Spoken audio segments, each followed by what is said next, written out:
Hello, everyone, and welcome once again to another edition of the Geek. Doggone it. What the? Okay. Hello, everyone, and welcome once again to another edition of the Sports Report Podcast. I'm your host, Mr. William D. Morgan. We got a lot to talk about tonight, but first, let me go ahead and bring everybody on. Hope everybody can hear me. Let me go ahead and bring in my first panelist for this evening, my co-host, Seven. What's up, man? How you doing? Well, I gotta say, I love the background. I'm a big fan. Oh, no. Hi. No, man, it's a good day. The Red Sox won. Dallas Cowboys still suck. Like, you know what? It's a good day. It's a good day. There you go. There you go. All right, let me go ahead and bring in our next person. He is with me every Saturday night on the Geek Knowledge podcast, and bring my man Ando in. Ando, what's up? How you doing, brother? Good evening, ladies and gentlemen. We are here for another edition of the Sports Reports podcast. I am the ever so elegant color commentator, Ando. We are going to try and keep it PG-13 tonight, but no promises. The reason I say PG-13 is because if I keep watching the Mariners play baseball the way that they played last night, I might just NC-17 myself after seeing them get beat by 17 runs. Like, how is it that Bryce Miller in his last two starts have given up like 40 runs in his last two starts? Like, It's a couple of things. So first of all, Bryce Miller actually needs to be careful because he's facing a cease and desist from Taco Bell for giving runs away the way he is. Dang. Secondly, I hate you. I hate you.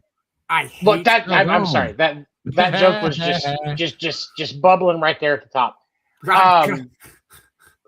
The other thing I'll tell you, Ando, is I'm going to give you some words of comfort to start the night. I was thinking about this today. You know what? You know the Mariners only have one less World Series in this century than the Yankees. Just one less. One good season, and you tied the Yankees for World Series in this century. We don't deserve to go to the world. We don't even deserve the playoffs this year, man. Like, we are that putrid of trash this year. I can't believe it's taken me over 130 games to realize that. But the Mariners are garbage.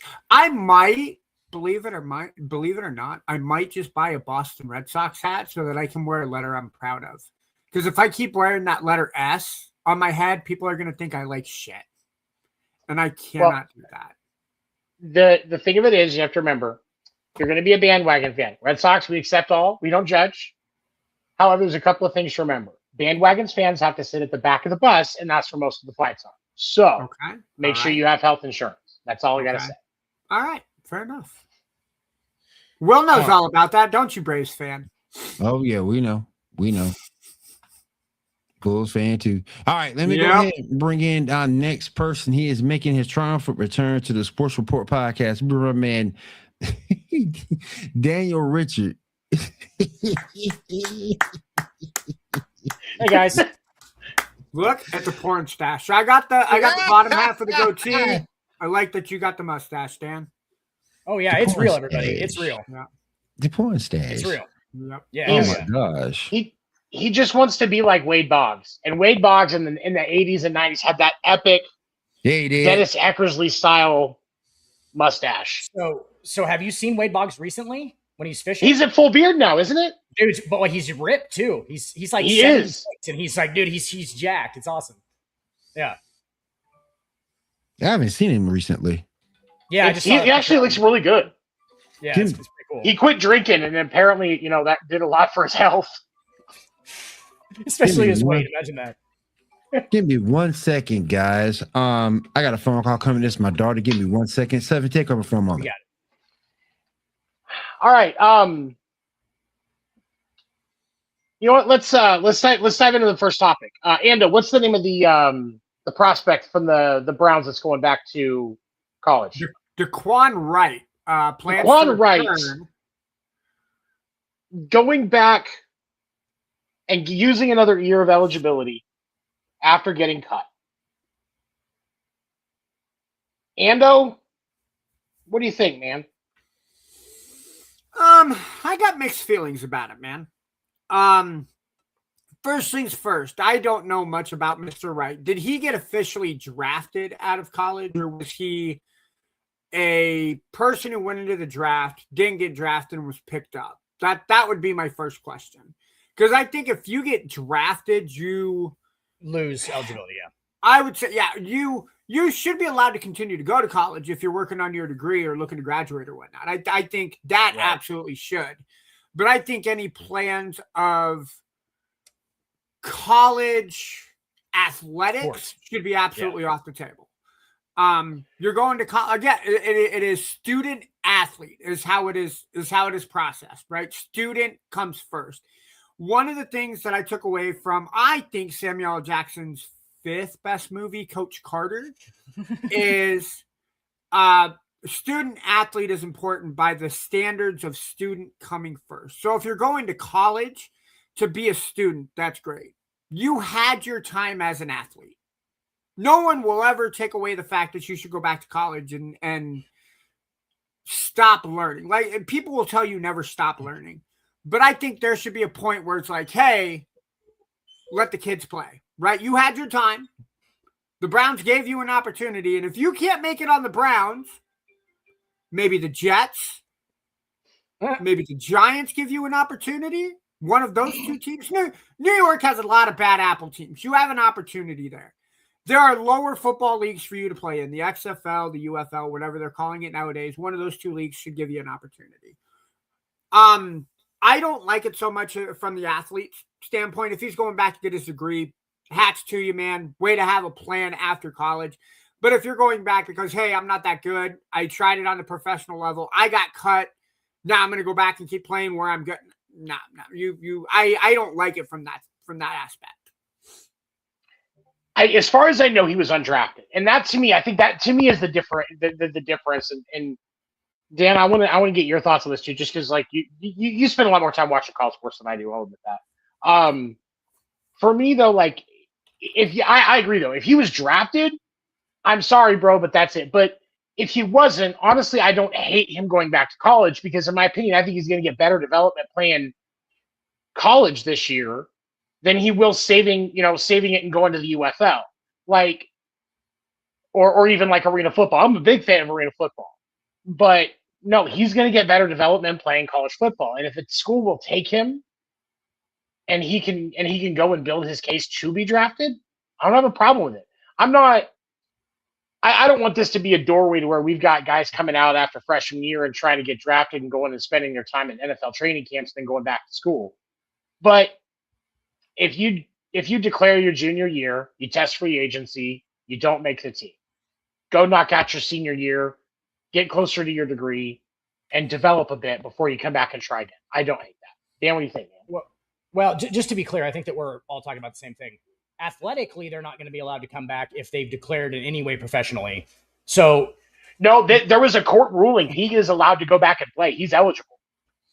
Okay, so Ando was right. If he gets drafted, then I think that's the cutoff where they can't come back and play in the college. He might have been undrafted, and you kind of skated the line there.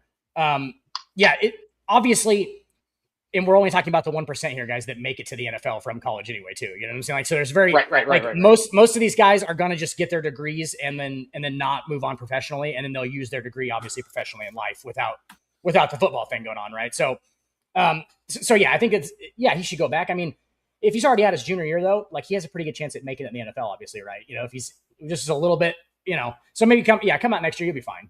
But yeah, like you guys were saying, I don't think they should be able to just switch back and forth and go, like we can't Wild West it and just have them be doing whatever they want and then, come back to college then, right? So like, yeah, so there needs to be a line drawn there, but I'm fine with it. I think that he should, I think he should go back and get his education, obviously, because he's probably not going to use it in the NFL anyway, right? Honestly, if we're being honest, like who makes it in the NFL?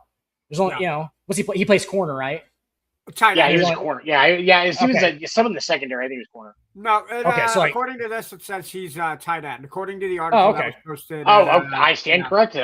Maybe I'll see it. It's all good. It's all good. Which is about the same as far as the depth chart goes. They're going to have about 3 tight ends. They're going to have 3 or 4 corners, depending on right. Corners probably a little bit more highly stocked. So like, yeah, if you come out as tight end, he's got even less chance probably of making an NFL roster. So, I hope he goes back and gets a degree, and then you can use that when he's not playing in the NFL, right? Because that's ultimately, yeah. But realistically, very little chance he develops enough in a year of college football to where he's going to be able to not just improve over getting cut from the Browns, but actually make that or another roster. Like that's kind of a big blow. And teams are kind of, it's the hard thing about professional sports, especially for the big four. Like they're going to get one look at you, and if they're out, they're out, and that's going to be the end of it. I mean, very rarely will you get another team to look at you. Like Kurt Warner, when he got cut by the Packers, a lot of people thought that was going to be it. Hats off to him if he can make it happen. But I mean, it's very rare that it does. Yeah. Right. Yeah, most of the guys you're looking at on starting on NFL rosters are first, second, third round picks. Like they were guys who were already going to be that's what most of the rosters are filled with is actually guys who were going to be starters. Like they're not. Yeah. So, yeah, very rarely get the Kurt Warner story where he. Yeah. That's a good story, but it's very rare. Yeah. Oh, absolutely amazing story. Kurt Warner from Northern Iowa, by the way. And I just have to point out, for those of you that cannot see on screen, Dan is wearing a red and white Cornhuskers hat that says Iowa has bad corn. Again, I'm going to try and keep it PG. You need to take that hat off, sir. That is very disrespectful to Iowa.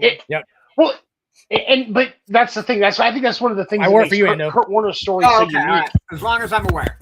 That's one of the things that make Kurt Warner's story so unique, though, is because most guys aren't going to get that second look that he got. I mean, and even when you look at like the Arena League in the late 90s when he was playing for the Iowa Barnstormers. Yeah. Like he got laid out multiple times in the championship and he threw multiple interceptions. Like it was not a good game for him. Yeah. And then 3 years later, he's playing in the Super Bowl. Yeah. As a member of the St. Louis Rams. Like, you don't normally see, because, like, you struggle in the Arena League. Mm-hmm. Where are you going to be selling furniture at? Where are you going to sell cars at? Like, Malcolm gets your autograph and buy a car from. Yeah. That's normally what happens to those guys. And so this kid, you guys are exactly right. He should make sure he prioritizes his education and gets that degree, because he's probably going to need it. And I would hope he can recover, be a good story, maybe does some heroic shit for a team. Like I love those stories. Yeah. But realistically, he needs to prioritize his education. Right. All right. So Deshaun Watson made his return and got booed. Did not handle the press conference well. Imagine a guy with power and control issues getting booed by the fans, rightfully so, in my opinion. And his response is narcissistic. Like, who would be shocked? How can you not be shocked by that kind of behavior, right? And then we have Dan Orlovsky today on ESPN actually said that should be the reason why he's not on the team anymore, because of how he handled that situation. Like, that's not a leader. That's not someone you want that's a leader in the locker room. And I get that. Dan, was what happened really big enough thing that Deshaun Watson doesn't deserve the chance to start? I mean, if you're separating everything professionally and right, I mean, it's just so weird because it's a different kind of profession where he's one of the very few people that could actually fulfill that position. Does that make sense? So like, no, like, yeah, I think that he did everything I think that he should get booed and all of that stuff. Like, it's obviously we're not going to forget about it. But at the same time, like if he's the best quarterback, like I don't know if I'm the person to tell him that he can't professionally do right after like, yeah, I don't know if he should be professionally stopped from what he's doing because I don't know how that works as far as like the rarity of what he does for a living. You know what I'm saying? Like he's one of the very few people that can do what he does for a living and all that stuff. Like I don't, obviously not a great guy, right? right. Nope. But like, just a little. But neither was Babe Ruth. So I'm just gonna like we're not the judges of morality here. We're talking about what happens on a football field, which is a game of violence. That some of these guys are going to be prone to violence in their outside lives because that's the warrior lifestyle that they live. Is you know what I'm saying? Like it's going to be hard to turn that off all the time. It just is. So like I don't know. It's Deshaun Watson's he's a different case. I just think he's different. I just think right now with the way he's playing, if he was playing well, I'm not saying all would be forgiven, but if he was playing well, it would be better for him. But and then the press conference that he had did him no favors. No. Right. No favors at all. Does Deshaun Watson test the saying "winning cures everything"? Because even if he's winning, does it really cure everything? It cures a little bit, but he can win the Browns a Super Bowl, and it'll actually probably be more outrage that he won. You know what I'm saying? Like they'll hate him more. Like, oh, now he's good. That's great. Like, yeah, there's almost no way he comes back from this. No. Deshaun Watson could lead the Browns to a 17-0 season, win the Super Bowl decisively, MVP, Super Bowl MVP, and he is still going to be looked at as that guy. Probably more so. He's going to be like in the spotlight, and people are going to be like, "Wow, what a the conversation." Yeah, you're right. The conversation is just going to get louder. Ando, what do you think, man? Sure. Dude, I said it since day one. Nobody should ever be given that much money to play sports. All of that money guaranteed. And I think he has, six or seven wins in his time in Cleveland. You have to remember, the guy has not played up until last week competitive football in almost 22 months. I think they said about 21 months and like 28 days, I think is what they said. So 22 months. And the last time that we saw him, he had a torn Achilles on a football field and the home team cheering. Now, I'm going to break it down into two compartments. First off, Cleveland fans, it's the Cleveland Browns. I get it. You go through hell. And then on top of that big, giant brown emblem that you guys wear on your helmet, as a helmet, you have a quarterback playing. Yeah, well, it's orange. Yeah, who cares? I'm just kidding. I'm talking, sir. To have your quarterback that you're paying $252 million to play like absolute dog shit. I get it. You're testy. You want production on the field as the fan of that team. I said it when it happened 2 years ago that you should not be cheering injuries. Even if you absolutely do not like the guy. There are people that I absolutely despise in this world. I do not wish harm. I do not wish any bad or ill feelings towards them, right? You always turn the other cheek. That being said, Deshaun has so much to prove over the first, I would say, 6, 7, 8 weeks of the season. If Cleveland,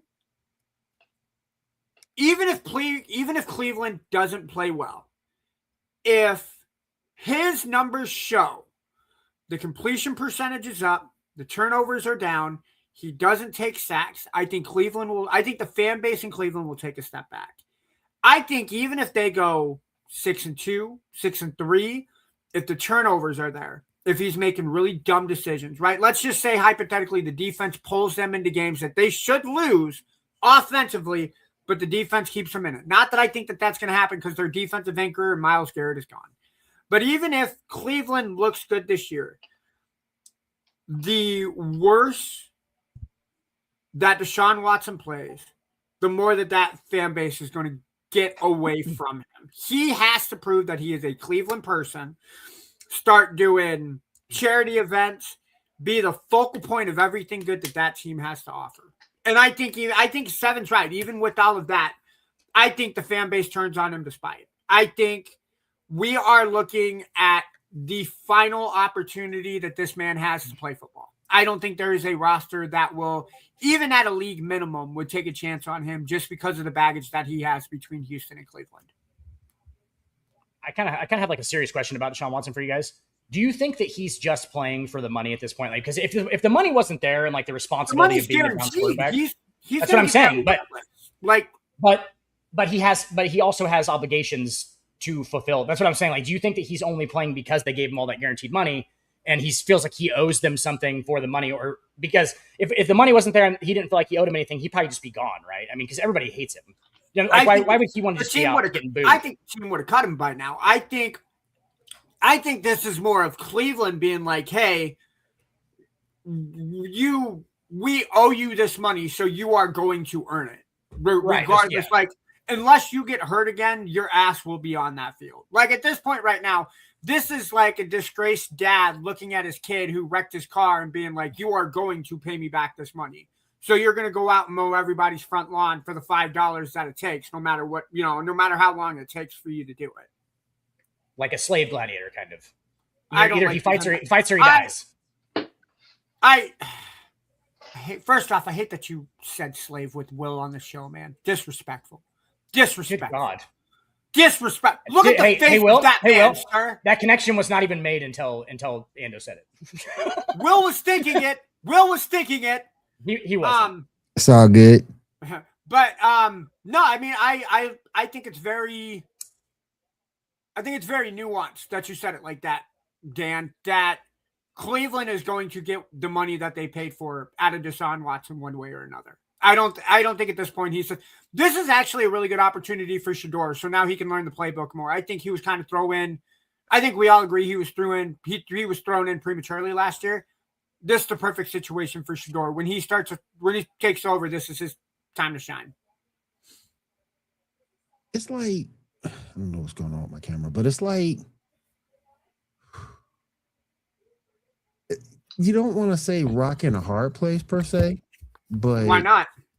Because the reason why I say that is because Shedeur himself isn't where he needs to be. Agreed. It's one thing if he was where he needed to be and you're paying Deshaun all this money, then you could say a rock in a hard place because both guys will be qualified. Shedeur ain't ready. We all know this. He ain't ready. So it's tough, man. I always thought Shedeur myself. Who else? I think Dylan Gabriel is still there as the number 2. Yeah, it's Dylan Gabriel. I'll take a look at the roster real quick, but I'm pretty sure your 3 quarterbacks that you have on that team are Deshaun, Dylan Gabriel, and that have Shedeur. A legitimate shot at starting, right? Because they probably have right now. But I don't know if it's Madden. Everybody has an opportunity because again, it's the Cleveland, freaking Browns we're talking about, y'all. Damn. Tell me I'm wrong. You ain't lying though. You ain't wrong. I lied. Taylon Green, their rookie that they drafted, I think out of Arkansas, is their 4th-string quarterback. I forgot about him. Okay. Yeah. But he'll probably be a practice squad quarterback if the Browns carried three quarterbacks into the season. Man. Yeah, rookie out of Arkansas. Yep. It's crazy. Did you guys already talk about Mr. Wright's situation? We did. Yep. What's your take on that, Will? I think it's stupid. I think that even though you failed, you have other avenues other than going to college or going back to college. You got the UFL. That's one place you can go, make some money, learn your craft. To go back to the NFL and go back to college after being drafted, going through an NFL training camp. Oh, wait, was he drafted? Yeah, it said he was undrafted. According to the article, it said he was undrafted. Let's say if he was drafted, my opinion changes, but undrafted. Yeah. He's undrafted. He's been through a training camp, been part of a team. That's ridiculous. We need to fix this. This is crazy.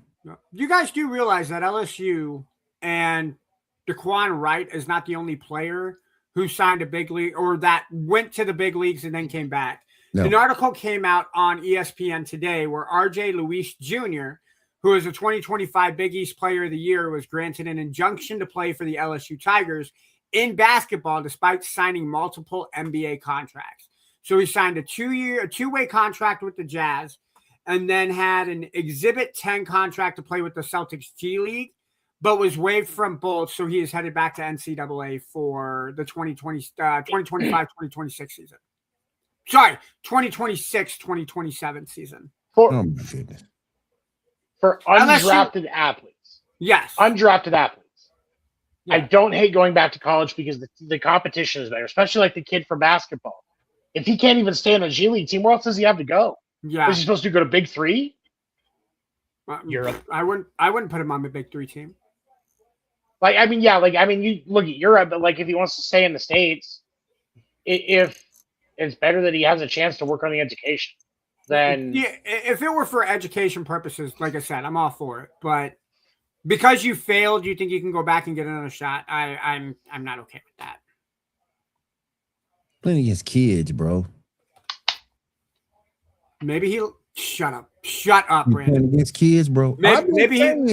I know they look like grown dudes. You playing against kids, bro. Yep. Freshmen, sophomores. Yeah. You've gone through an NFL training camp 2-3 months. Yeah. You're part of a team. Come on, man. You're like that old guy who hangs out in the high school parking lot because you were the cool kid back in the day. Like, man, move on, brother. Dan always says, the best thing about 18-year-olds is there's new ones every day. Yeah. I get older and they stay the same age. All right. Yep. Damn, man. He said it. But I get flack for the stuff that I said, but Dan's okay with that. Yeah, whatever. Well, he's quoting a movie. TV you're show. causing me to have to do paperwork. Family Guy was a TV show, sir. And it's 18. It's legal. Fair enough. So, but yeah, it's crazy, man. That whole situation is crazy. Well, we need to fix that. We really do, because there's other avenues he can go, avenues that he can pursue that would be better than going back to school. Because he ain't going back for educational purposes. We all know that. He's going back for the football and the booty. The legal age of consent in Nebraska and Iowa, by the way, is 19. No, I'm not kidding. It really is. You would think it was 18 everywhere. I'm just kidding. Damn, dude. God damn it, Dan. No, I'm being serious. It's a real thing. Hey, does that mean he's going to HR first and I'm not? Oh, he's going to HR. No. Okay. You're the static appointment. He's the occasional visitor. You're the static appointment. At least I know where I'll be Tuesday clock at 9 a.m. Wait a minute. Hold on 1 second. Wait. I got to stop this. Because I'm just now seeing this. And you did it on, I think it was U7 on Saturday. We've come to this point to Brenda Song is making her NFL color analyst debut. She did a good job. She knows football. Yeah, she does. Did you see her last meals interview with the guy who does last meals? Like, she broke down what Chris Shula should have done. Like, she knows her shit, bro. I'll have to watch this. Yeah, I have yet to see her do that. Yeah, no, I'm serious. Go watch clips. Like, there's a little bit of it where you're just like, oh, kind of a little bit of the stereotype there. But like, as far as the actual like content, like the delivery was a little but like content wise, like she knows what she's talking about. Yeah. And I mean, I'm all right with it. I mean, I'd rather listen to her input on a game than Booger McFarland or Tony Ramos. So there are some male. Are there male color volleyball announcers? None with their mics. I really don't know. No, like there's male volleyball. They coaches, don't want to have to. They don't want to have to put like the Lexan in front of the stand so that the volleyballers don't get sprayed with anything. That's more of just a logistics issue. Good God, HR guy. Good God, HR guy. That's our HR representative, ladies and gentlemen. This is the example that we have to follow. Yeah, a spray guard. Yeah, that just shows how bad Ando is, because he goes over that bar. Yeah, like that's what it is. Yeah, I'm offended, sir. Ando tried to get me in trouble earlier. HR guy, he tried to get me in trouble earlier with a slave comment. All right, well, what do we got next, man? All right. It looks like for the 49ers, we're getting George Kittle back. And I wanted to know if the 49ers can get healthy, can they truly compete in the NFC West if they get healthy? So, Dan, I'll let you take this one first, man. Go ahead. Yeah, for sure. That roster's they lost Fred Warner, correct? Fred Warner should be coming back. He should be coming back Oh, soon. he is back. Okay, yeah. So I'll double check to make sure, but I'm He should pretty be coming sure back he's still soon. part of the team. Yep. Yeah. And doesn't it depend a lot on, Brock Purdy at this point, right? It depends a lot on Brock Purdy and how he plays it. Yeah, Brock's still with him. Yeah. Yeah, I think that their roster can. They can definitely compete. You have obviously you have the Rams over there, which doesn't help them a whole ton. But yeah, I think they can be good for sure. But staying healthy, that's always the question, isn't it? Especially with seems like with the 49ers. Yeah. So. If they can get healthy on paper, right, I still don't like them winning the NFC West. I think the Seahawks. I think it's the division. I think it's the Seahawks division to lose, but I think the team in line to take them out are the Rams. The Rams on paper did a hell of a lot more than the 49ers did. That being said, if Debo can stay off the goddamn donuts, Mike Evans has another 1,000-yard season. Christian McCaffrey gives me 1,000 on the ground and 800 through the air. I like Christian Kirk as a third string wide receiver. George Kittle is always a problem. I like the 49ers, but dude, we've talked about this for the last 5 or 6 years. They do not stay healthy. And when they don't stay healthy, they're not competitive. I would argue that if this team takes any more injuries, they have 7 guys, 6 guys. They have 6 guys out of their starting 11 on offense at the moment, questionable to start the season. Yep. Arizona on paper could look as good. I know we're giving Jacoby Brissett and Marvin Harrison a lot of leeway with that. Oh yeah. I don't like the 49ers' chances healthy taking the division, yet alone if they can't stay healthy. What you think, fellas? I think that a lot of that division hinges on whether or not the Seahawks have a Super Bowl. But I also think with the 49ers, I'm at a point with them because the last 5 or 6 years they've had injury issues. The last 5 or 6 years they've had really talented rosters. Yeah. One of the best offensive minds in football. And in his tenure, you've lost the Super Bowl twice. You've been plagued by injuries and problems despite having on paper one of the top 5 talented rosters in the game multiple times over that span. When you say for the 49ers, I think their glass ceiling this year is a wild card. And it's going to be the final wild card. Yeah. That's the last wild card slot. Yeah. And I think you're being generous when you say that too. I think. Oh yeah, real generous. I think you're going to see 2 teams out of the NFC North, be it that it's Chicago, Green Bay, and or Detroit. I think one team from the South, and I would like to see Tampa Bay, but I think it's Carolina's to lose, and then I think you see Dallas and Philadelphia take it. So that leaves you one, if not no extra wild card spot. Well, arguably you could have 3 teams out of the NFC East in the postseason. You think Washington? No, because the Giants are not going to be a joke this year. Yeah. The Cowboys are going to play some football. Like we know that they're always Joe. And the Eagles, arguably the Eagles got worse at wide receiver. We talked about that last week. I get the locker room impact of losing AJ Brown as a positive, but you don't win Super Bowls in the locker room. You win them out on the field. Can I make an NFC West hot take right now? I think it'd be a hot take. The Seattle Seahawks will finish the season with a losing record. That's a hot take, isn't it? The defending honestly, I think with them it's going to go one of 2 ways. Either they're going to run that division dry, or they're going to be at the bottom of the division. I think Super Bowl hangovers are real things. I think World It is. Series hangovers are real things. Yeah. Very much so. Well, Yeah. what their first 6 games that they play this year is Super Bowl rematch against the Patriots. Then you have a Cardinals team in Arizona. The Cardinals always play Seattle real tough in Arizona. You got at Washington, who the Commanders, we said it on paper, probably look better than they do, especially Jaden Daniels looks better. Mhm. You got a playoff team in the Chargers, and you have a rebound in the 49ers. And then you got to go to Denver to take on the Broncos. You're taking on, hypothetically, 3 or 4 playoff teams on paper, 5 playoff teams on paper. The only one I don't think you see in the playoffs is the Cardinals. If they start that out, I think anything less than 3-3, you're in for a tough season. That's fair. I mean, no, it's fair. And that's the thing. Like I said, it's make or break for the Seahawks, honestly, and that Super Bowl hangover has to be considered.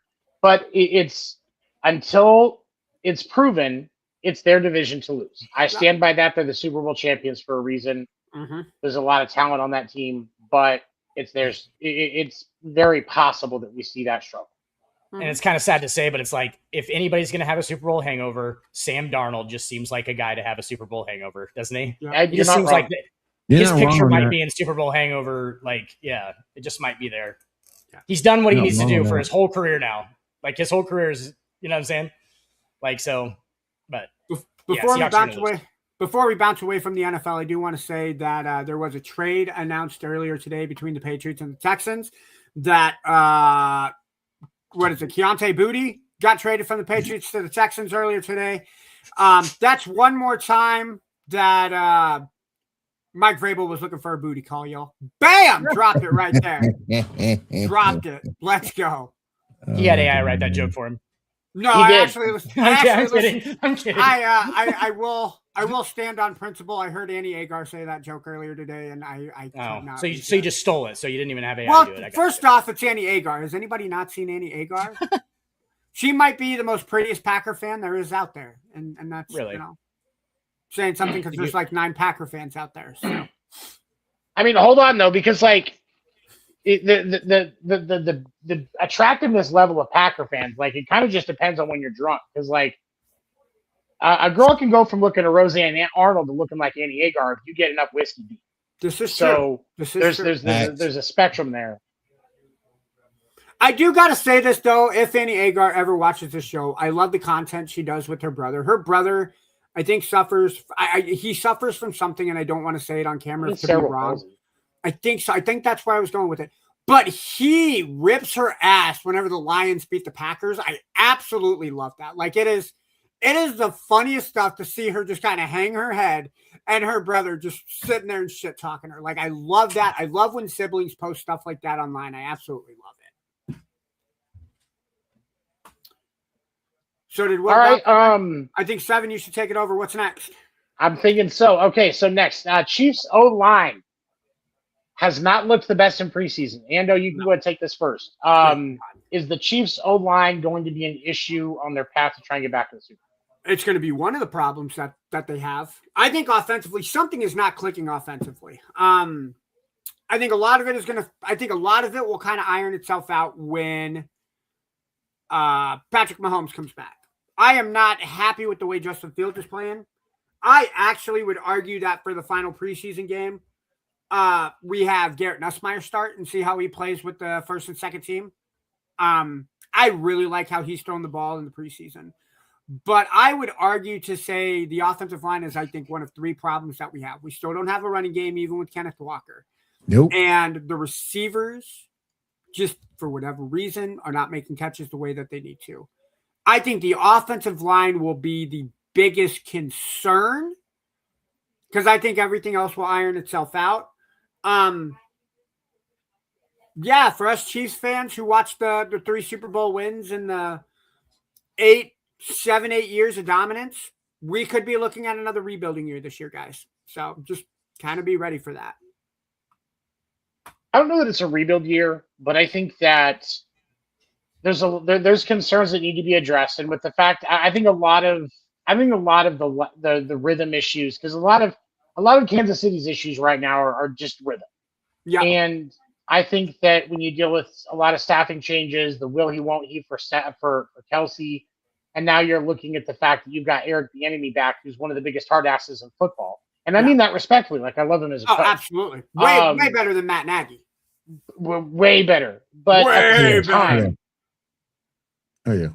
there's some adjustment there, and so I do think Kansas City is going to look rough out of the gate, but I also think that Brett Veach should be doing everything he can right now to try and find an available piece at a cost that makes sense to add some depth to that line at least.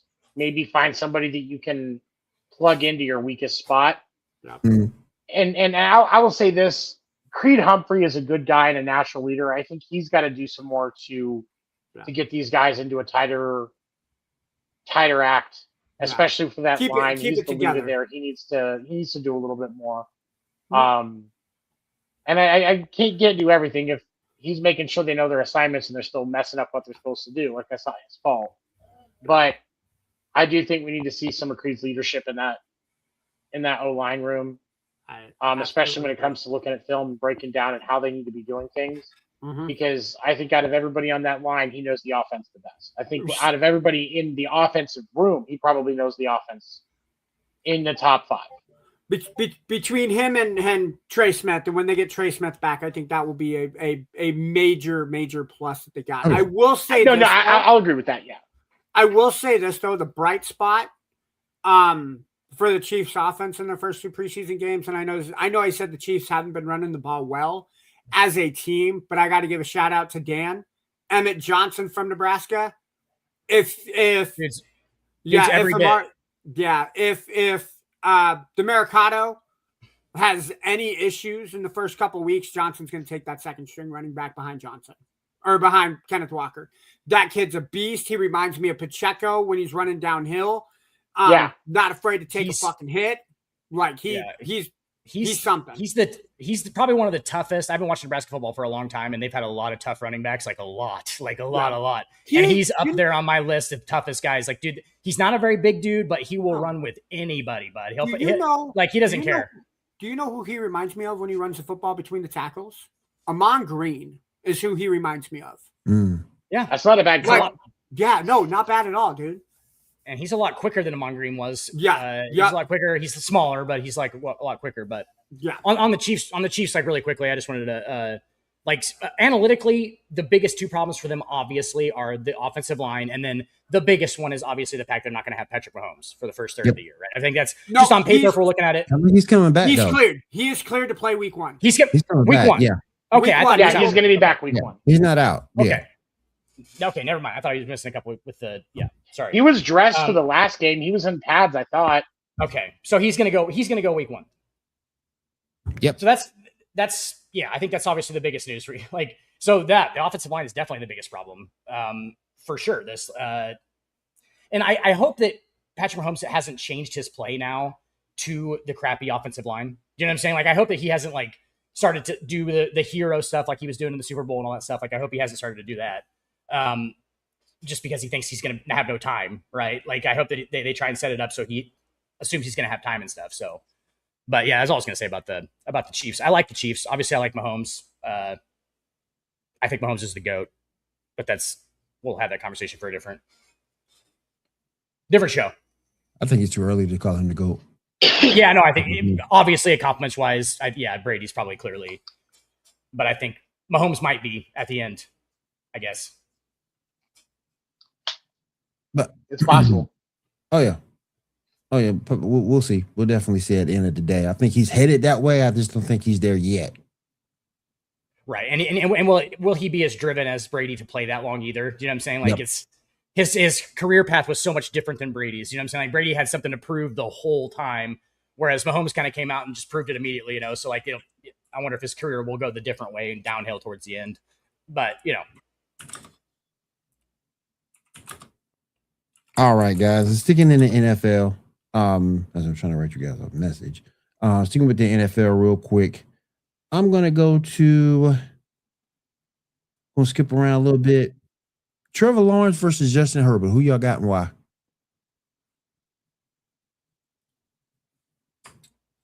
Go ahead, Tim. I can take it. I'm going to take Herbert, Good choice. and it's purely because his arm talent is just that great to me that I can't not. I think that if you could put Trevor Lawrence's awareness into Justin Herbert, I think you'd have a top 5 quarterback.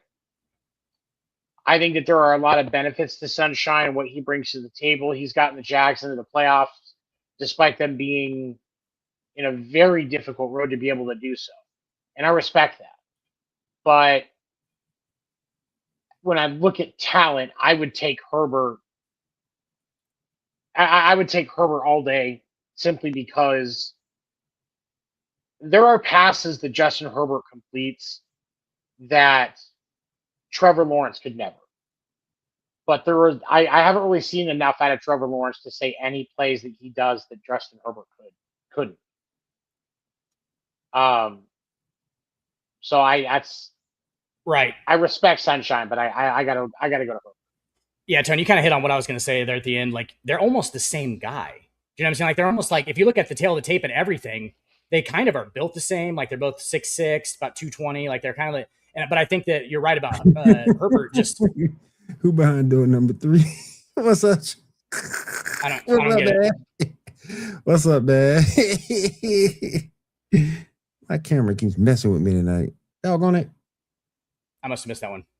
No, yeah, no, I would take Herbert because I feel like they're the same player, but Herbert has better arm talent. So like I think that they're kind of the same guy.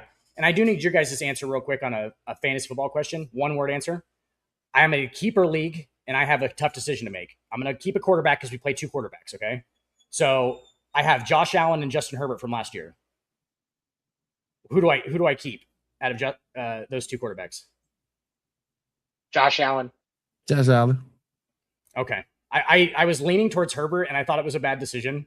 And I was like, I like Justin Herbert a lot, but the hard part about it is with Justin Herbert, this could be I think this is going to be a make or break here for Herbert because Mike McDaniel has a very good offensive mind, and he's now going to have a lot less limits at the quarterback position.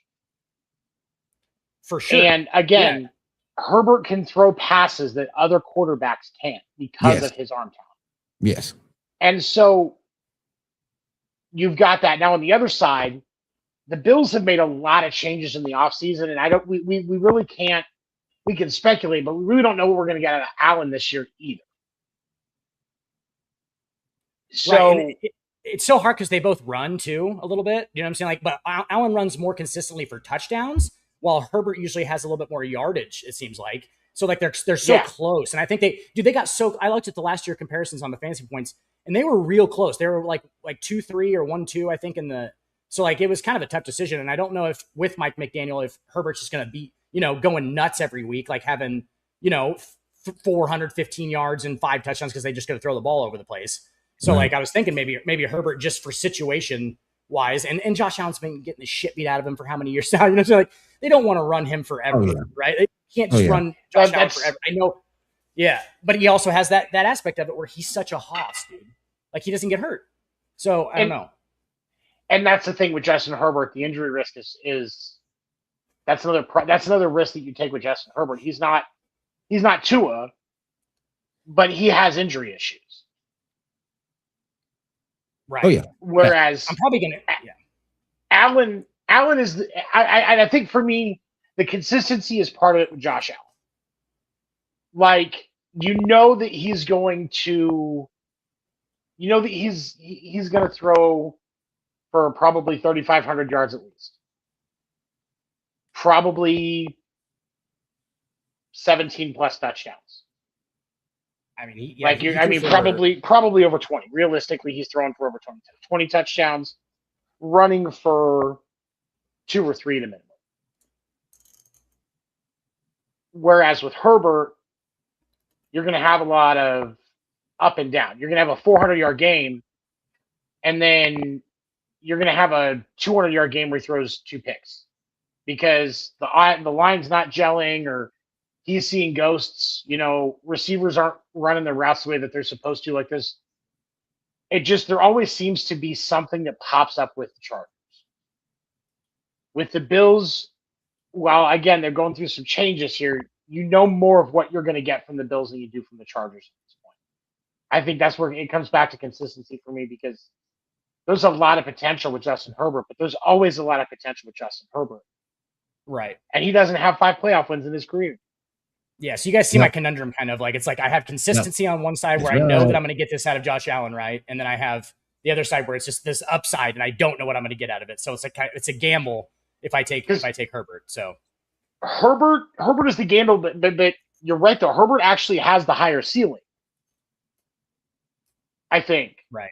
Yeah, I think so too. As far as fantasy goes, right? I mean, yeah.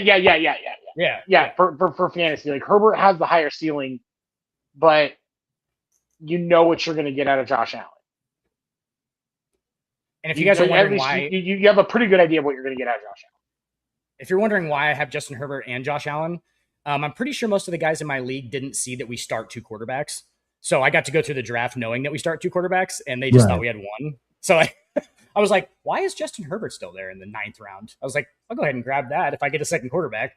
But yeah, so that's how that happened. But yeah, I agree with you guys. I'll probably do Allen. I like it. All right. Next question I have. Bo Nixon is back with the Denver Broncos after going through surgery. How pivotal would his play be for the Broncos this season? I like the Broncos to win that. I love the Broncos to win that AFC West. Go ahead. You like the Broncos to win the AFC West? Yep. What was the question? I'm sorry. How pivotal will Bo Nix's play be? He's back now after surgery. Talk about a wild card on that one too. He was up and down for a second last year. I remember it was kind of a toss up. So I honestly don't know, dude. Like I don't think that Bo Nix's upside is that great. I think that he's able to grind out a lot of games and play their style right or correctly. So yeah, that's a toss up. I feel like the Broncos are always kind of a wild card. I'm gonna throw out a take here, and some people aren't gonna like it, but I think it needs to be said. Bo Nix is the next Ryan Fitzpatrick, and it's going to be partly because of Sean Payton.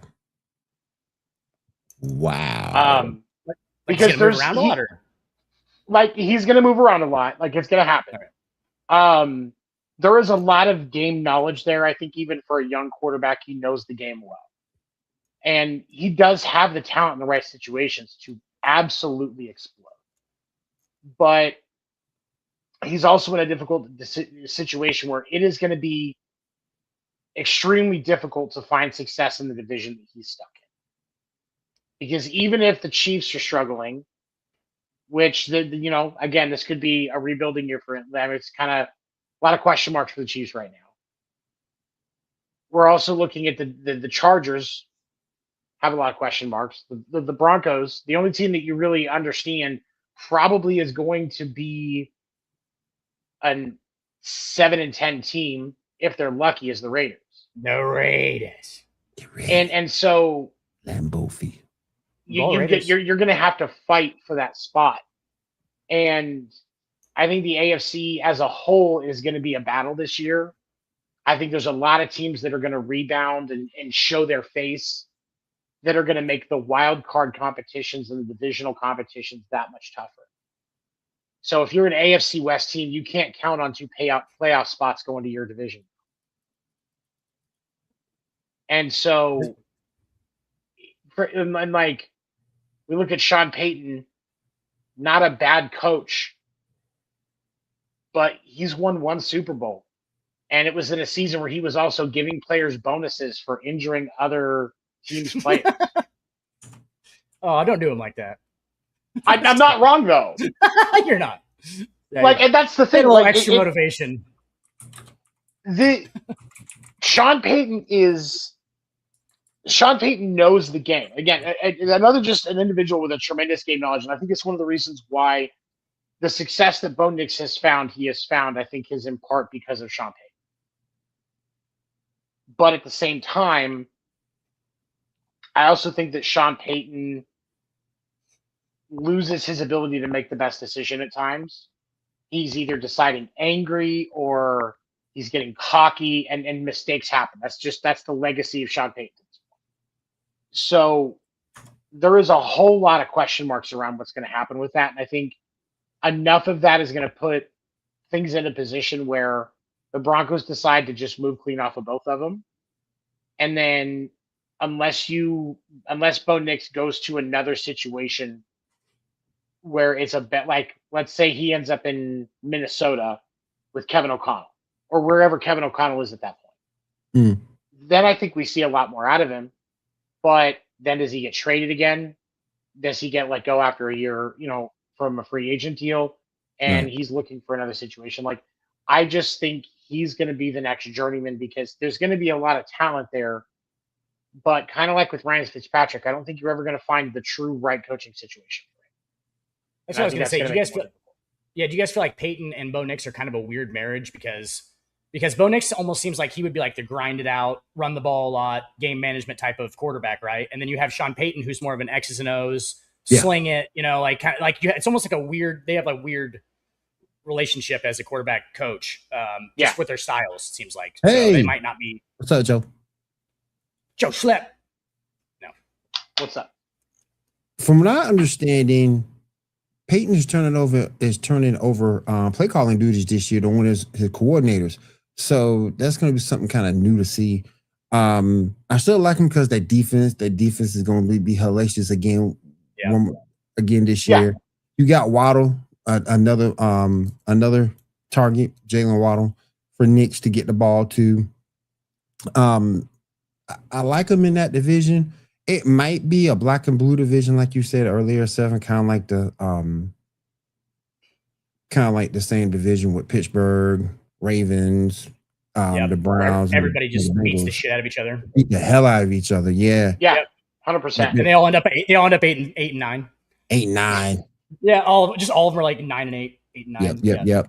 Just so you might be right about that one, but I think they're still probably overall the best team in the division, even though they might not always look the strongest. They won a lot of games last year by like 1 point.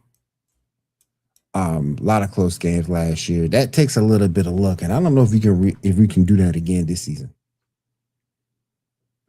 For me, I lean towards the Chargers over the Broncos for the division, simply because I do think that the marriage of Mike McDaniel and Justin Herbert is going to do some interesting things. Mm-hmm.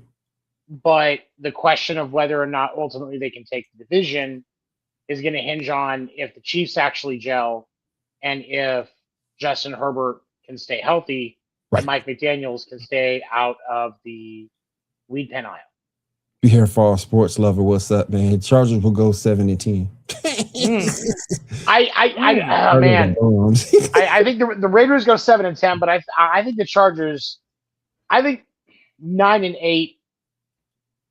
10-7, we're a little bit more realistic. That's what killed them last year. Was the O-line. Yep.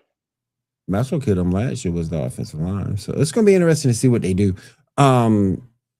But I just think the Broncos are the class of that division. That defense is just hellacious. Oh my God.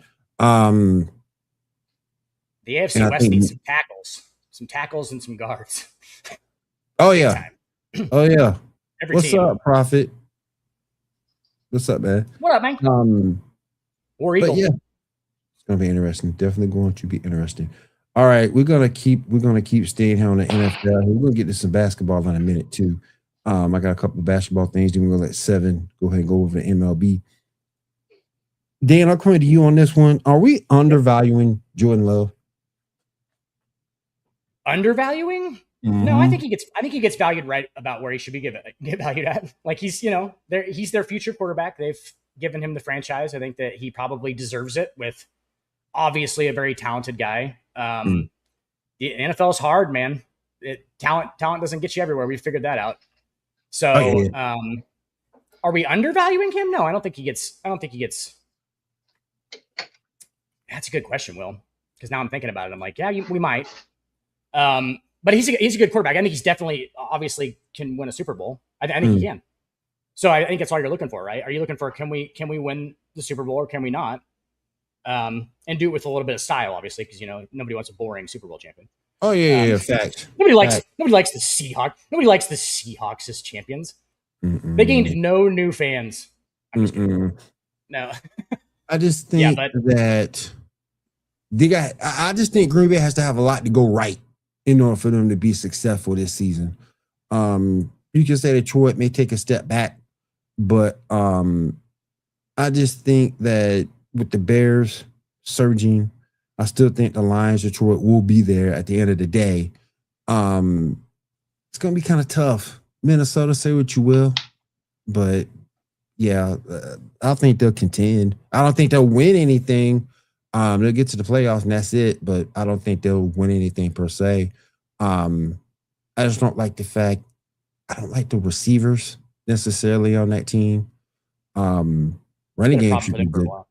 Running game should be good though. Running game should be good. But what you think, Seven? Are we undervaluing Jordan Love? I hope so because the trade offers I've been getting for him in my dynasty league are crap, and I need to get more out of him if I'm going to get rid of him. No, it's Justin Herbert.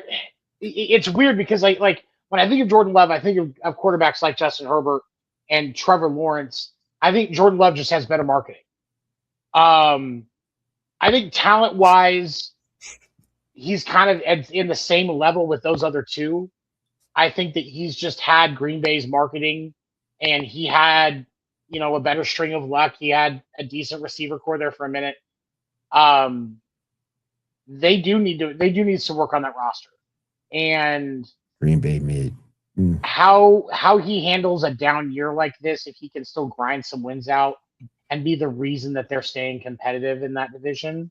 Oh yeah. I think his stock grows, and I think people see more of what was expected of him that we haven't really seen necessarily come as much to fruition, because we've seen some greatness out of Jordan Love.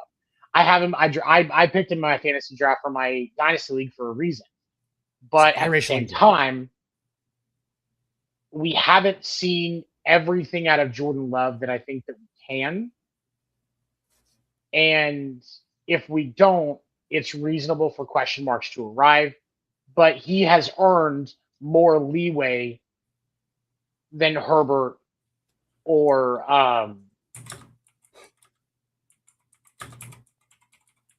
he's earned more leeway than Herbert? I think he's earned a little bit more leeway than Herbert. Because results-wise, he's done a little better. Man, statistically or team. Man, I would love to see that. I don't think it happens, but I'd love to see it.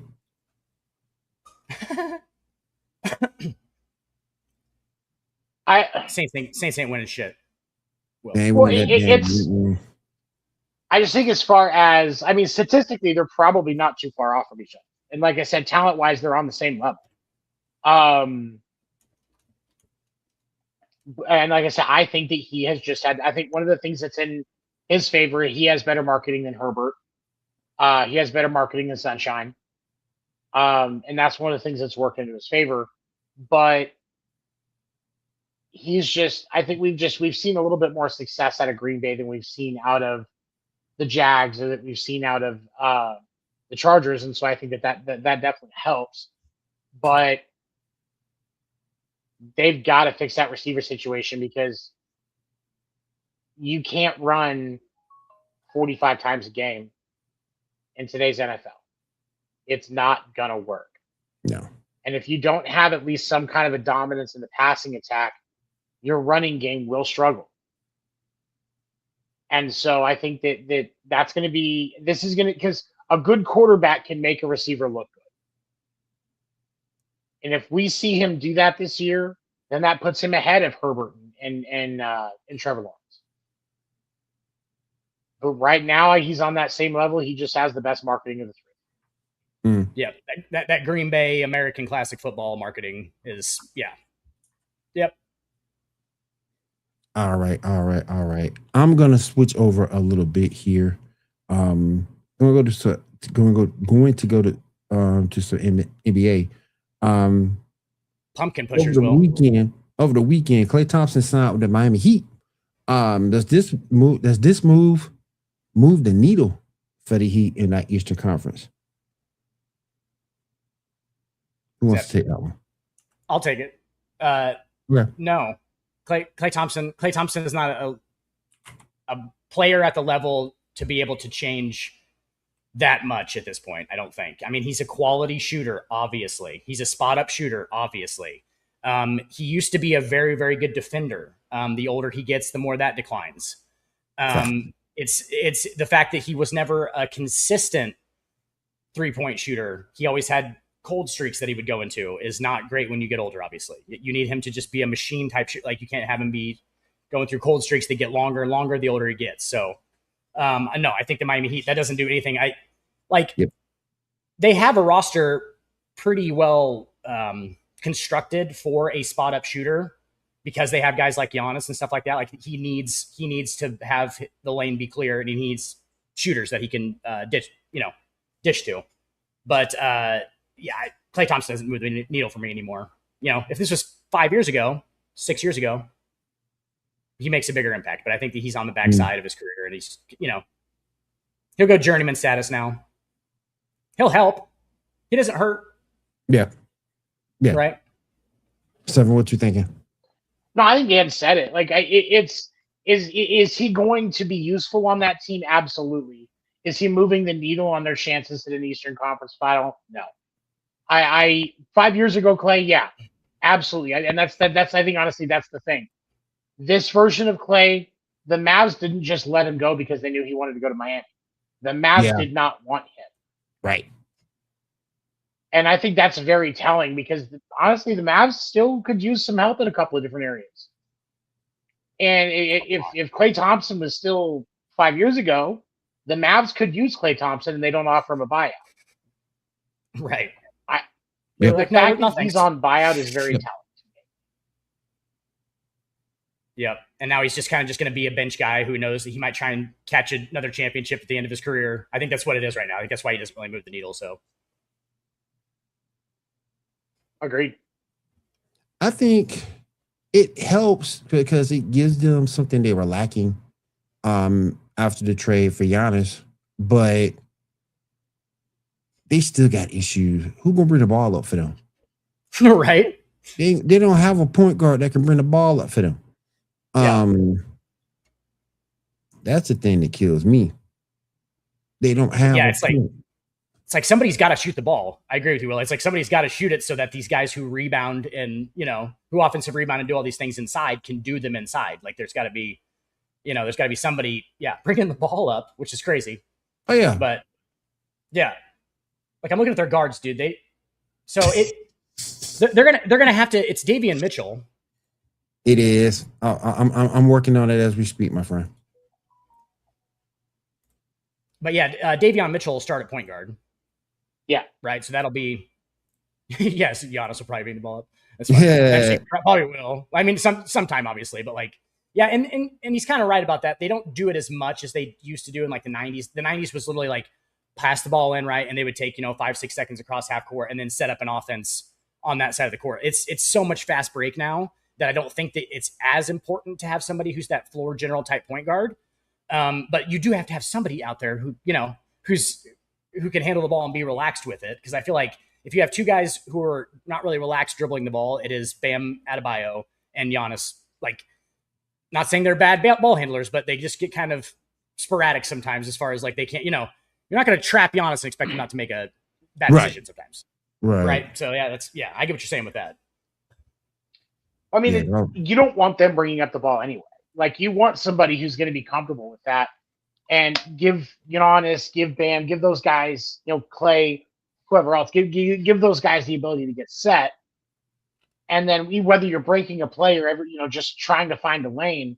Oh yeah. Like, you want them waiting for the ball, not walking up with it. So I think that they're still going to be useful for that, to have that solid point guard, because I think distribution is going to matter on that team. But yeah, no, I honestly, I still don't know that Miami's really more than a first round team at this point. Yeah. I'm just super interested to see how they actually play, just to see where they're going to try and score points at. Like, are they going to do a pick and roll? Because I don't know if they have somebody who's capable. Obviously they have a picker, right, and a guy who can roll. But Yeah. do they have a guy who can handle the ball through those, right? And like they have plenty of the roller guy. They have a lot of that. Yeah. But do they have a guy who can set the offense up first is the real question, and how they're going to approach that as far as some of their limitations is interesting. So we'll see. Oh yeah, we definitely see. All right, last question I got for the NBA. Last thing that I have for the show. Then we get over to 7. Prime Barkley, Prime Charles Barkley, or Prime Clyde Drexler. Who y'all taking and why? This is a greater than, less than.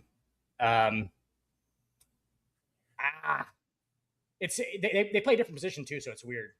Like, do I want the guard slasher and Clyde Drexler playmaker, or do I want the consistency and the rebounding of? I don't. In today's era, I definitely take Clyde Drexler. Yeah. If I'm getting him right now, I get Clyde. I'm taking Clyde Drexler.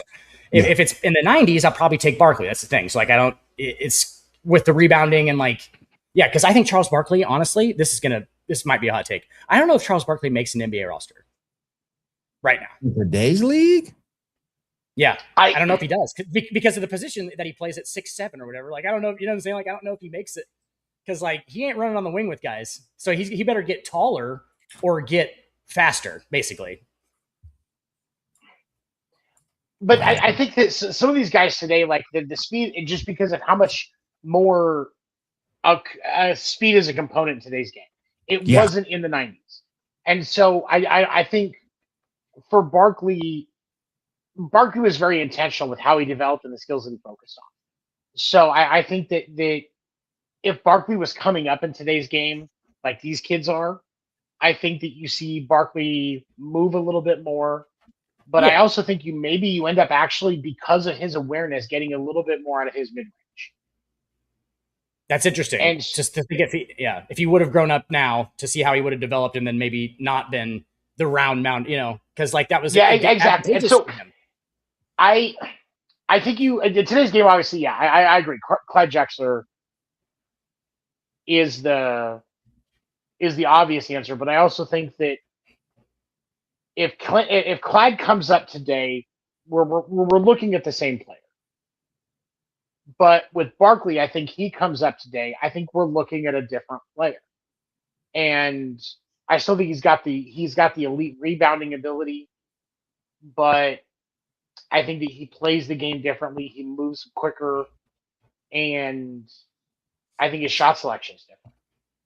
I think one thing that does help Barkley is the fact that Barkley can shoot the mid range and occasionally hit a 3. I think that's something that would help Barkley in today's game. The fact because you're gonna have to be able to hit an outside shot. You have to. You just can't put yourself in the paint 24/7.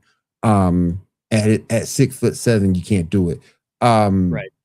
But I do think he can hit perimeter jumpers that will help him. He can run the floor. He can pass the basketball. That would help him. But in today's game, everything does favor Clyde. In today's game, it favors him. But back in the 90s, Chuck all day. Chuck all day. Yeah, that's what I'm saying. It's like it's such a hard question too, because are we talking about them just like in their prime in the era that they played in? I probably take Barkley. But if we're talking about how it translates, their talent translates to today, it's probably Clyde. So they're really real close though. Both fucking legends, obviously. Oh yeah, heck yeah. All right, that's all I got. I'm gonna move everything over to 7. 7, what you got today for us?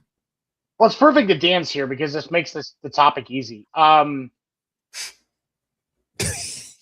of the better series that you're going to see towards the end of the season happens this weekend in Yankee Stadium. As of tonight, with Boston beating the Marlins, the Red Sox are only 2.5 games behind the Yankees for that first wild card slot. And the Yankees didn't play today, but that battle in Yankee Stadium this weekend is going to be very, very telling for what we're going to see out of both teams for the rest of the season. And I feel like they're, especially when you look at the fact that out of the AL West, whoever takes that 3 seed is going to there's a potential for them to come in with a losing record. And then you're going to have whoever that last wild card slot is, which right now I think standing wise, I want to say it's the Twins or the Tigers, and that's anybody's series.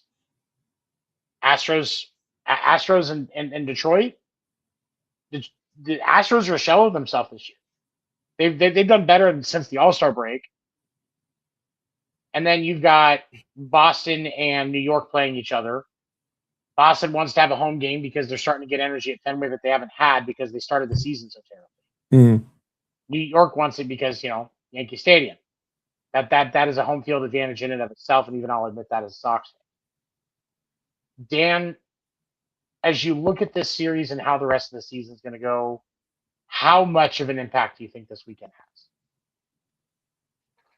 I do agree with you that it's going to be a really fun series to watch, obviously, because it's going to be high. They're close in the standings. It'll be classic Yankees, Red Sox. We all know we know about that, especially as Red Sox Yankees fan. The biggest, obviously, factor that we're missing out if we're talking about the playoffs and in the future, whether or not we're going to get home field advantage, we don't have Aaron Judge.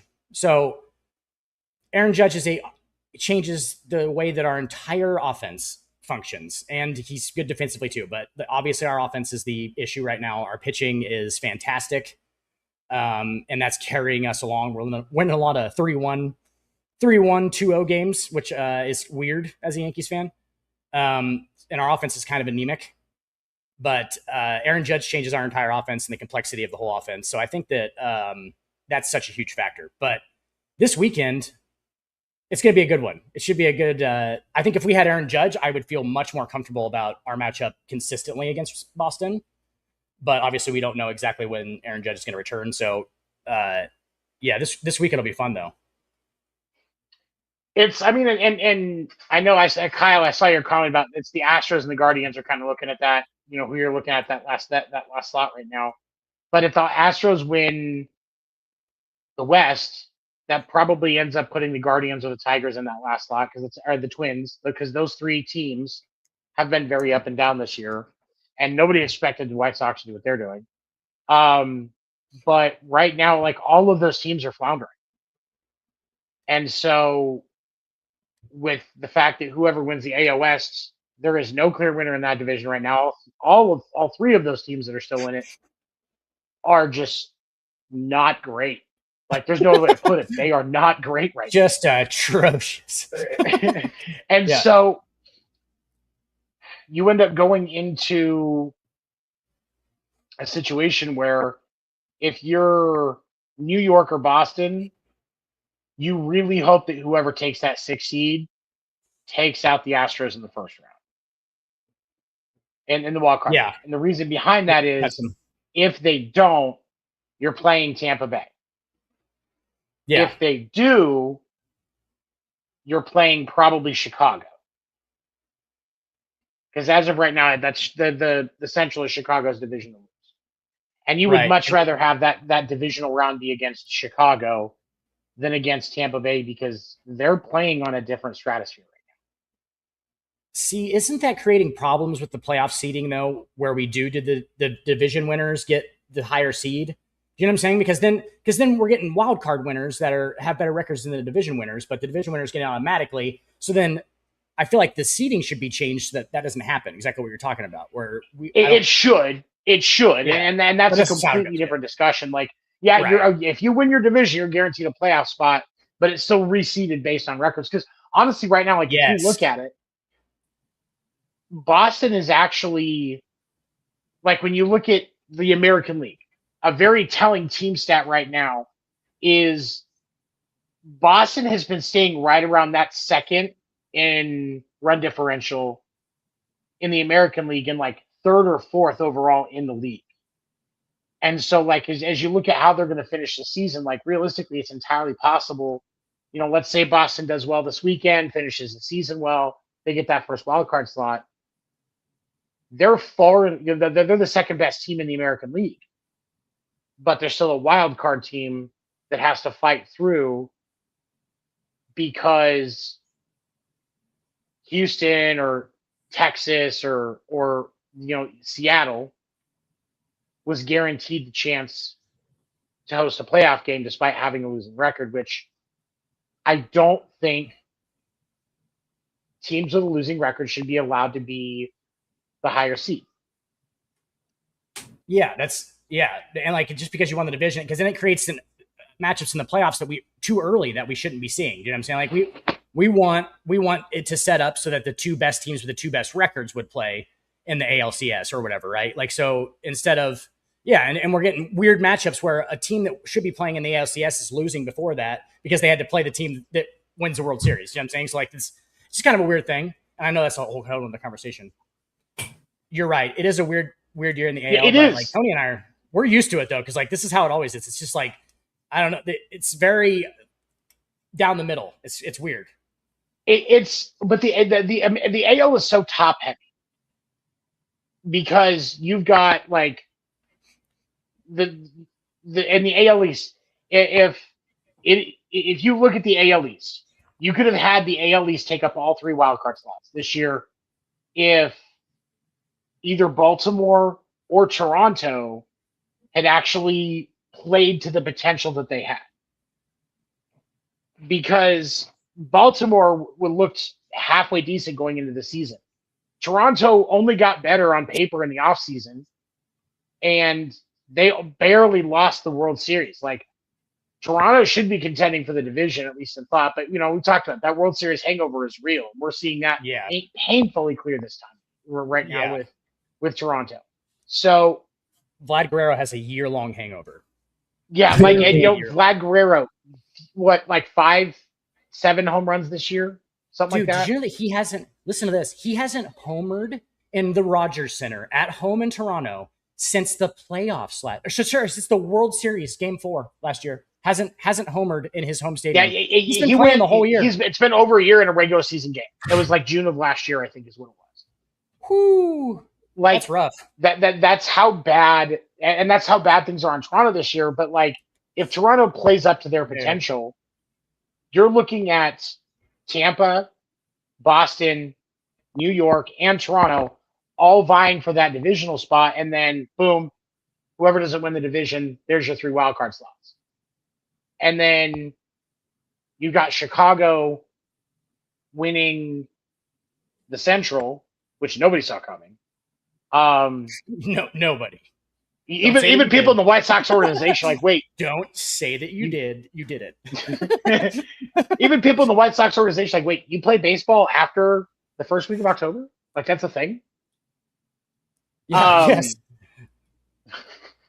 And it's cold, I mean, right? Usually, like, when you look at it, like the AL West, usually you've got your division winner, and then out of the Rangers, the Mariners, and the Astros, one of them wins the division, and then usually one of them gets a wild card slot.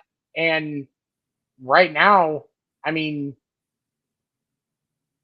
they're barely you're getting a courtesy invite to the postseason if you're in the AL West right now. One team gets a courtesy invite. That's the reliever on the All-Star team for so that every team has a player. That's what the Astros are, or the Rangers or the Mariners or whoever. And so, but I mean, the series this weekend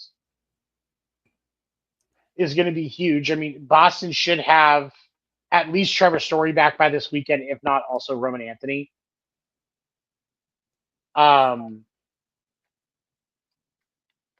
Like there is, like, and could you imagine another week if we're also looking at prospect call-ups and them having Franklin Arias to help a shortstop? Like that's in Boston. Yeah. Like there's a lot of potential. Like the turnaround for Boston this year has been huge, but the Yankees are still the Yankees, and we've just been consistent. Despite the loss of Aaron Judge, they've been, they've stayed. We're at or around 500 since he left. Yep. With all the time that Judge has been gone, this is almost the closest, because like last week or the week before, Boston was like right there. But like this is almost the closest that Boston has been with one exception the entire season. And so, and like the league has got to be loving this because the ratings this weekend for all 3 games are going to be huge. One is probably and going you're to going be to on see a Apple little TV breath of life in that Red Sox Yankees rivalry, which I think is going to be great. Would like to see for sure. like let me see somebody puff their chest up to Aroldis Chapman so he kind of lays him out and gets to rest for 10 games before the postseason like that. There you go. I'd be okay with that. Like that's what we're doing with Judge, right? He can play. We're just letting him hang out. Like we're just like, hey, we need you ready for October, bud. Just rubbing his shoulders. Yeah, that's what they're doing. And that's the thing. Like, and honestly, I think that's what's going on with Crochet is you can't tell me that he's, as long as he's been down, that he's just now getting back into his throwing program. Yeah. Like, they're looking at how if they can just scrape along, right, and just stay in the same spot. And if they can't, they'll bring him back or whatever. But they're just going to hope they can scrape. Well, the Red Sox haven't been scraping, obviously. They've been winning a ton. But I think Crochet comes back sooner or just completely stays out so that they can save his arm if Boston doesn't make the turnaround that they do. But now that they made the turnaround that he did, rather than have him sit and save his arm in a doomed season, you're looking at the potential of having your starting rotation going into the postseason be Garrett Crochet, Sonny Gray, Ranger Suarez, Peyton Tolley, and Justin Bennett. But in the playoffs, you're only going to need 3 of those. You're only going to need 3. 3, maybe 4. So I mean, so you'll have 4, and I think Peyton gets moved to the 3rd starter, and Ranger Suarez is your 4th, and his is almost treated as more of a bullpen day. Because you don't, and the thing of it is, the Boston has figured out when it comes to Peyton Tolley, you get the best out of him on 5 days rest. So Boston, if they really want to get that power out of Peyton Tolley, they're running a 4-man rotation in the postseason. They don't have a choice. Because he needs that rest. And so, but I mean, even if you just have just those 4 as your rotation, like that's going to keep up with what you're seeing out of Tampa. That's going to keep up with New York. That's going to keep up with Chicago and Houston and all of these other teams. But you're right, though, on the seeding because, like, really, Yankees Red Sox should be a divisional round matchup.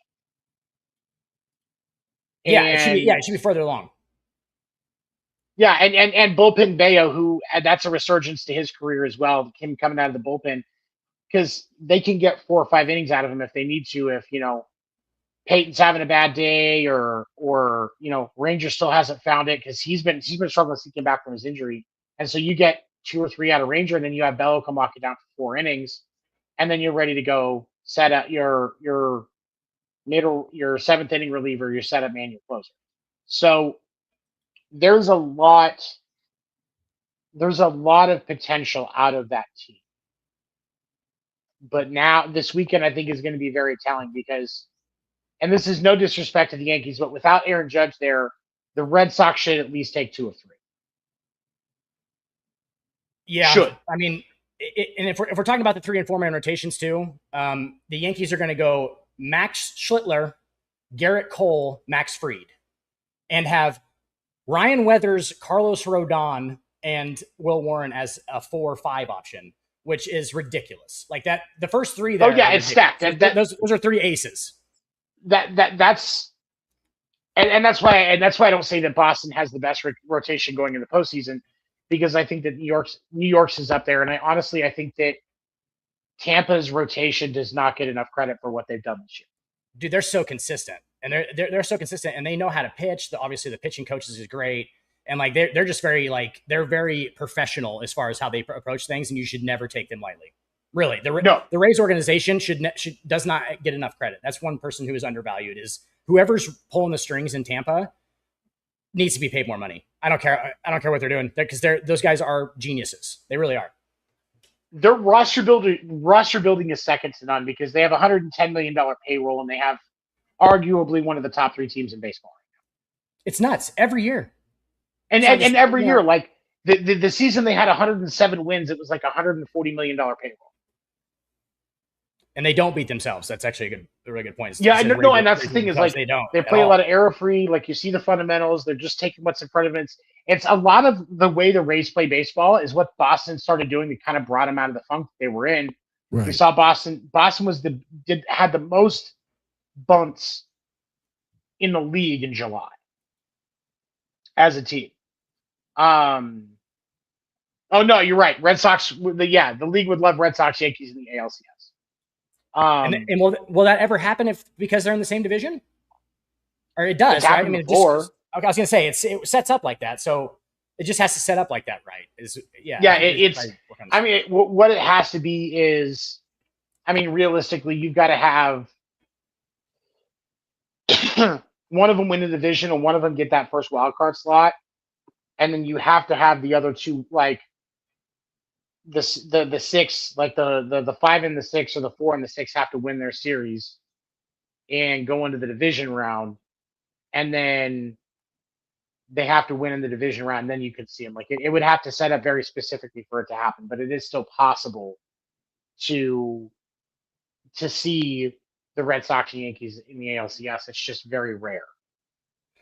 And I don't know if it's the best matchup for that. Like, yes, MLB would love it, but I don't know if it's the best matchup we can get in the ALCS.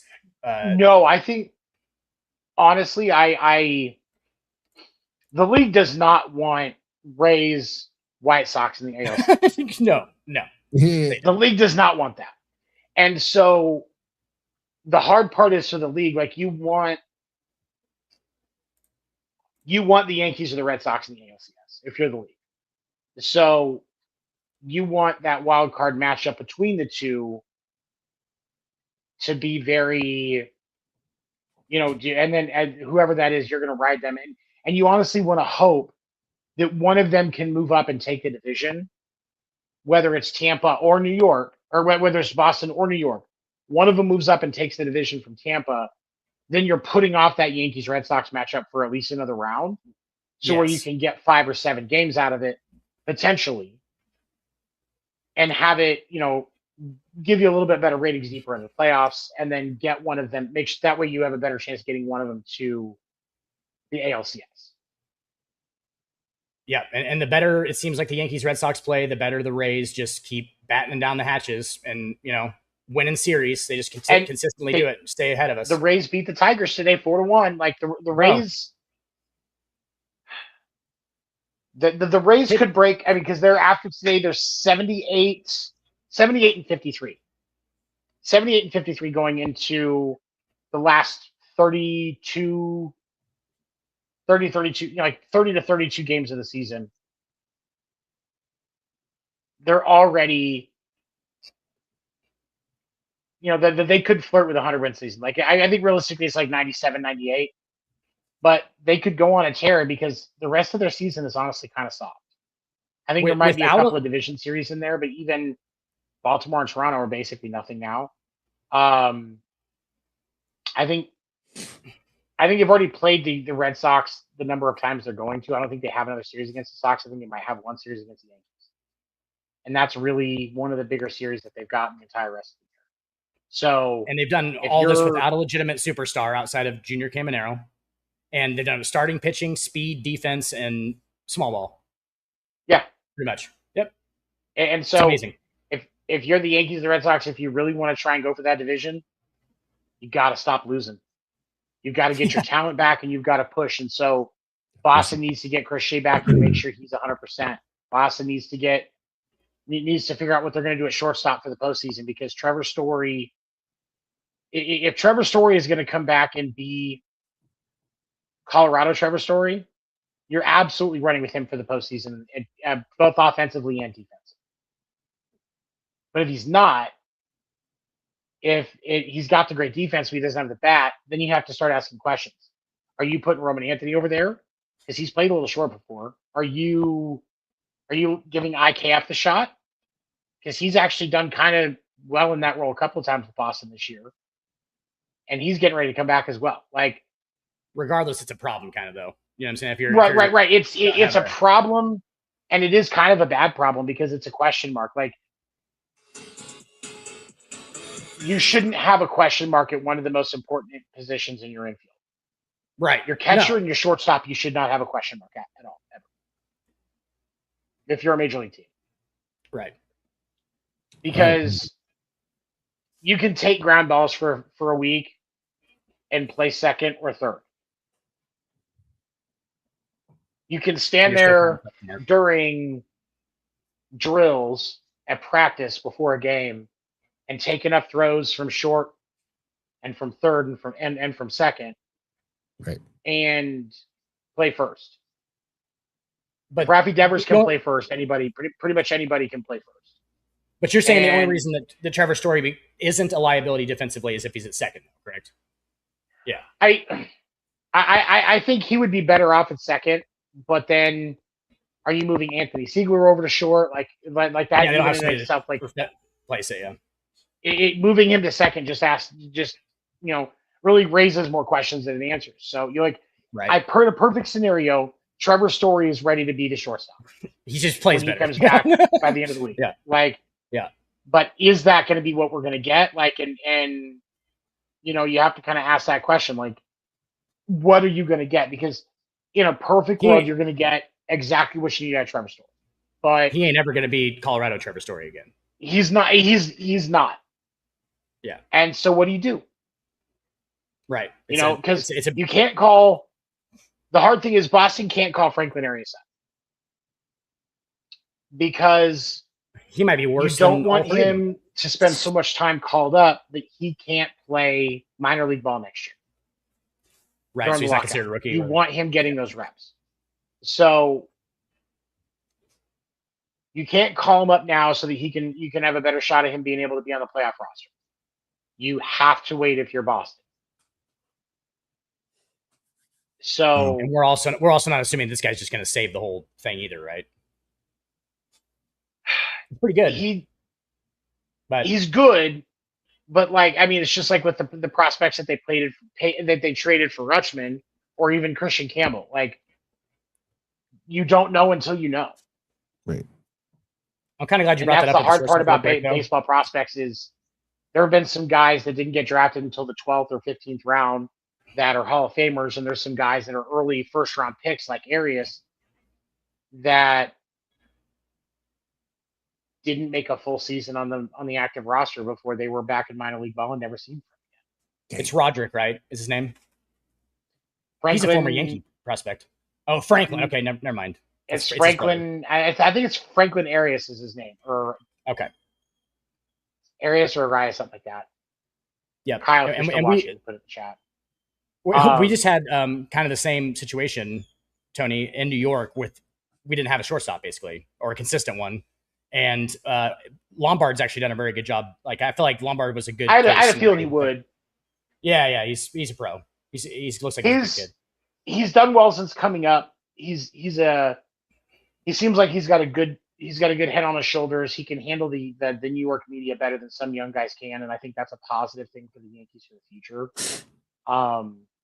He also had 8 defensive runs saved in 10 games, which put him like 3rd in the league. And everybody else played like 100 games, and he played 10. Yeah, and he had 8 defensive runs saved. So he's a good defender, real good. He's a great defender, and I think he's going to be a huge help for Boston for the Yankees. But I still think the Yankees only go so far unless they can get Judge back and healthy. As long as he comes back ready for October, I think the Yankees realistically can be whoever wins out of Boston and New York should absolutely be in the ALCS. Well, fuck, Tony, I wish like they would just. I mean, I hope that that's what they're doing, right? Because I don't think there's that much wrong with him. Like, he should be back already. We were told this was going to happen way sooner. So yeah, it's just weird. It is load management. Will. Oh, yeah. I hate load management. All right, you guys, that's going to do it for us here on the Sports Report podcast. I want to say thank you to everybody for coming through. Appreciate you guys. Sorry for my webcam issues or my camera issues. I should have it fixed by next week. But if there's nothing else, we thank you to Wire Network. Big thank you to Razor, sponsor tonight's episode. Head over there, get your Razor main creator bundle, mic and headset, $249.99. Head over to Razor.com to pick that up. If there's nothing else, we'll see you guys again next week. Have a good week. Have a safe week. Take care, guys. Iowa has bad corn.